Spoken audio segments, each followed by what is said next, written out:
Emupäätöksestä löytyy samanlaisia valuvikoja kuin rahamarkkinoiden vapauttamisesta ja ekukytkennästäkin. Torjumalla neuvoa antavan kansanäänestyksen ja ajamalla tiedonantomenettelyä hallitus on osoittanut, että se pelkää kansalaismielipidettä eikä yritäkään hakea emulinjalle yleistä hyväksyttävyyttä. En ole oikeastaan Suomen rajojen ulkopuolella tavannut kertaakaan tämän valtiovarainministerin urani aikana, vaikka Suomen asioista usein puhunkin, noin syvää epäuskoa suomalaisuutta kohtaan kuin mitä keskustan ryhmäpuheenvuorossa osoitettiin. Päinvastoin. Mitä itse tuntoon tulee, niin olihan meillä sitä 80-luvun lopulla hurjasti silloin, kun rahamarkkinoita vapautettiin. Niin hurjasti, että pienetkään tai suuretkaan varoitukset eivät menneet perille. Me kuvittelimme olemamme Euroopan Japani. Oppositio maalaa vielä suurempia kauheuksia kuin koskaan ennen. Puheenjohtaja Aho, onko teillä selän takana devalvaatiokortti vai ei? Pitää muistaa, että jos ei olisi voitu käyttää valuuttakurssin muutosta 90-luvun alussa, meidän kansantuotteemme romahdus olisi ollut miltei kaksinkertainen siihen verrattuna, mitä nyt tapahtuu. Ja kysymys on nyt siitä, onko hallituksella olemassa selkeä suunnitelma, selkeä käsitys siitä, miten tällaisessa häiriötilanteessa toimittaisiin. No nyt me saimme vastauksen sitten siihen, mitä kysyin. Eli puheenjohtaja Ahon selän takana on edelleenkin devalvaatiokortti. Eli halutaan jättäytyä emun ulkopuolelle, jotta olisi myöskin devalvaatiokeino käytettävissä. Haluan sanoa suoraan, että pääministeri esitti nyt kyllä pahantahtoisen ja väärän tulkinnan siitä, mitä sanoo. Halusin tuolla vertauksella 90-luvun alun tilanteeseen sanoa, että meillä on pois käytöstä yhteisvaluutan olosuhteissa merkittävä osa niistä keinoista, joilla 90-luvun alun lamaa korjattiin. Mutta selitys näytti vain pahentavan tilannetta. Pääministeri syytti keskustaa myös vastuunpaosta ja kansan pelottelusta. Esimerkiksi kelpasi Seppo Kääriäisen värikäs luonnehdinta emusta, joka hänen mukaansa merkitsisi julmaa liittovaltiokehitystä. On se tosi julmaa. Näinkö siellä Ylä-Savossa edustaja Kääriäinen tätä asiaa esittelee? Tämä on pimeää pelottelua. Tämä on pimeää pelottelua. Te maalaatte mörön seinälle ja joudutte sitä sieltä itse vielä pyyhkimään.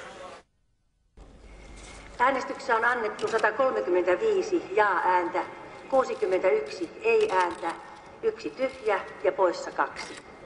Äänestyksen tulos on selvillä. Se vastasi hyvin minun odotuksiani.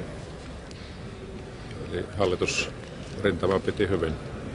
Tästä pitää katsoa eteenpäin ja vahvistaa Suomen mahdollisuuksia selviytyä emuoloissa. Se vaatii sitä, että me kehitämme työmarkkinajärjestelmäämme, luomme siihen joustavuutta ja toisaalta sitä, että valtion talouspolitiikkaa eli finanssipolitiikkaa kehitetään sillä tavoin, että voidaan ottaa vastaan myöskin huonompia aikoja emuolosuhteissa. Sauli Niinistö, miltä tuntuu? No ei miltä erityiseltä. Tätä asiaa on käsitelty aika moneen kertaan ja tuloskin oli ennakoitavissa. Nyt vaan tästä sitten lähdetään eteenpäin hetken päästä suureen valiokuntaan ja selostamaan seuraavaa Luxemburgin kokousta, joka ensi tiistaina. Ei tunnu oikein historialliselta päätökseltä vai? Kyllähän tämä prosessi sinänsä on kaiken kaikkiaan aika lailla historiallinen, mutta se jatkuu. Miltä tuntui hävitetty äänestys? No, politiikassa vähemmistöön jääminen ei aina ole häviämistä. Miten niin? No, joskus historian vaiheissa sitten, kun jälkikäteen katsotaan, niin jotkut päätökset, taloutta koskevat päätökset saattavat näyttää jälkikäteen toiselta. Olen joskus itsekin ollut sillä puolella, että olen joutunut jälkikäteen toteamaan, että olisi ollut kenties viisasta menetellä toisin. Mä pelkään, että nämä riskit, joita tähän päätökseen liittyy, tulevat olemaan seuraavan vaalikauden ehkä vaikeimmin ratkaistavia kysymyksiä. Keskusta on nyt todennut, että kakku on pahan makuinen eikä halua siihen koskea. Ehkä me näemme sitten jatkossa, että alkaako se maistua.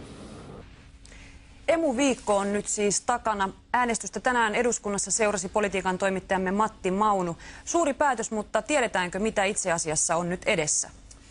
Niin, kyllä hämmästyisi pieni kulkija, jos tietäisi, kuinka epätietoisia tässä asiassa ollaan. Suomenhan piti mennä emuun korkean koron maana, mutta nyt näyttää siltä, että eurosta tulee heikko. Tämä johtuu siitä, että siellä on heikon talouden maita, kuten Italia ja Espanja muun muassa.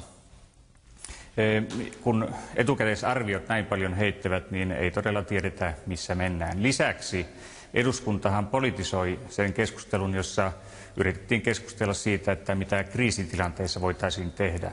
Pääministeri Lipponen leimasi keskustan D-puolueeksi ja esitti muutaman aika värikkään vertauksen.